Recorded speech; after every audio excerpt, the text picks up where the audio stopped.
এই বছর আমার জন্মদিন সেলিব্রেট করার কোনো রকম প্ল্যান ছিল না, তবে একটার পর একটা যেভাবে সারপ্রাইজ পেয়েছি আমি পুরাই অবাক। ছোট্ট করে এবার সেলিব্রেশনটাও হয়ে গেল। এবার জন্মদিনে আমি প্রচুর গিফট পেয়েছি, তার মধ্যে এইটা একটা। এই সুন্দর শাড়িটা আমার শাশুড়ি আম্মু আমাকে গিফট করেছে। আমি তো ব্ল্যাক কালার খুব পছন্দ করি, তাই ব্ল্যাকের মধ্যে একটা শাড়ি আমাকে গিফট করলো এবার বার্থডেতে। এই শাড়িটা পরে আজকে সেলিব্রেশনের জন্য রেডি হব। আর আমার ননদ এবার আমাকে গিফট করেছে খুবই সুন্দর একজোড়া হিল, শাড়ির সাথে একদম ম্যাচিং করে এনেছে। এই হিলটাই আজকে আমি পরবো, খুবই সুন্দর লাগতেছে তাই না? আমরা বিদেশ থেকে দেশে ব্যাক করলাম 8 তারিখে, আর 9 তারিখ হচ্ছে আমার বার্থডে। তাই এবার বার্থডে নিয়ে আমার কোনো রকমের প্ল্যান ছিল না, আর কোনো রকম অ্যারেঞ্জমেন্ট করাও পসিবল হয়নি। তবে ফ্যামিলি মেম্বারদের কাছ থেকে এবার প্রচুর সারপ্রাইজ পেয়েছি, আর তাদের জন্যই আজকে ছোট্ট করে সেলিব্রেশন করা। আমার শাশুড়ি আম্মুর দেওয়া শাড়িটা পরে খুবই সুন্দর করে রেডি হয়ে নিলাম। ব্ল্যাক শাড়িতে কেমন লাগতেছে আমাকে অবশ্যই কমেন্টে জানিও। এবার বার্থডেতে অনেকগুলো ফ্লাওয়ার গিফট পেয়েছি। এই বুকেটটা দিয়েছে আমার আম্মু, আরেকটা দিয়েছে আমার হাজবেন্ড। আমি কালো শাড়ি পরে রেডি হলাম, আর এদিকে দেখি সেও কালো পাঞ্জাবি পরে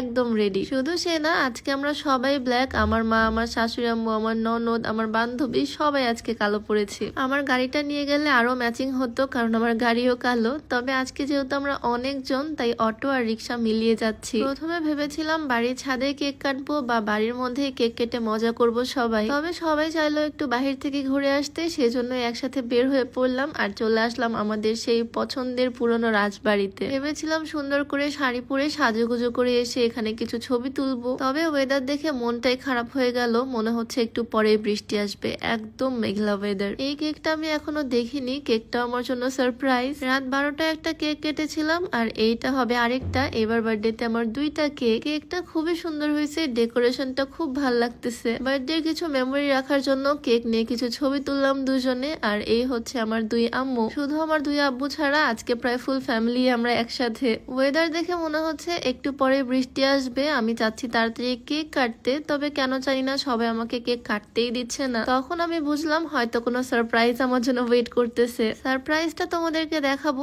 তার আগে তোমাদেরকে একটু বলতে চাই, তোমরা যারা ওজন কমাতে চাও চাইলে আমার মতো এই হার্বাল স্লিমিং টিটা ট্রাই করতে পারো। এইটা সম্পূর্ণ প্রাকৃতিক উপাদান দিয়ে তৈরি, তাই কোনো রকমের সাইড এফেক্টের ভয় নাই। আর এটা তোমরা বিউটি বাই লিম পেজ থেকে পেয়ে যাবা। পেজটা ডিসক্রিপশনে মেনশন করে দেওয়া থাকবে, নাম্বারটাও স্ক্রিনে দিয়ে দেওয়া থাকবে। যাই হোক, এই হচ্ছে আমার সেই সারপ্রাইজ। একটু পর দেখি আমার বোন চলে আসছে আমার কাছে। আমি ওকে কাল থেকেই অনেকবার আসতে বলেছিলাম, বাট তখন ও বলছে ও আসবে না। আর আজকে দেখো হঠাৎ করে এসে আমাকে সারপ্রাইজ দিয়ে দিল। সেলিব্রেশনটা খুব ছোট্ট ভাবে হলো, আমরা সবাই খুব খুশি, সবাই একসাথে আনন্দ করতেছি, মজা করতেছি, আর একসাথে কেক কাটলাম। এত ব্যস্ততার মধ্যে হচ্ছে সবাই একসাথে হতে পেরেছি, ছোট্ট করে সেলিব্রেট করতে পারলাম, এইটাই অনেক। তবে কেক কাটার পরপরই হঠাৎই বৃষ্টি শুরু হয়ে যায়। আগে থেকে ওয়েদারটা মেঘলা ছিল, বুঝতেই পারছি যে বৃষ্টি হবে, তাই আর এখানে বেশি দেরি করব না, এখন যাব বাড়িতে। তো এভাবে এবারে বার্থডেটা ছোট্ট করে সেলিব্রেট করলাম। কেমন লাগলো ভিডিওটা অবশ্যই কমেন্টে জানিও। তো আজকে ছোট্ট ভিডিও এখানেই শেষ করছি। সবাই ভালো থাকো, সুস্থ থাকো, সবাইকে আল্লাহ হাফেজ, আসসালামু আলাইকুম।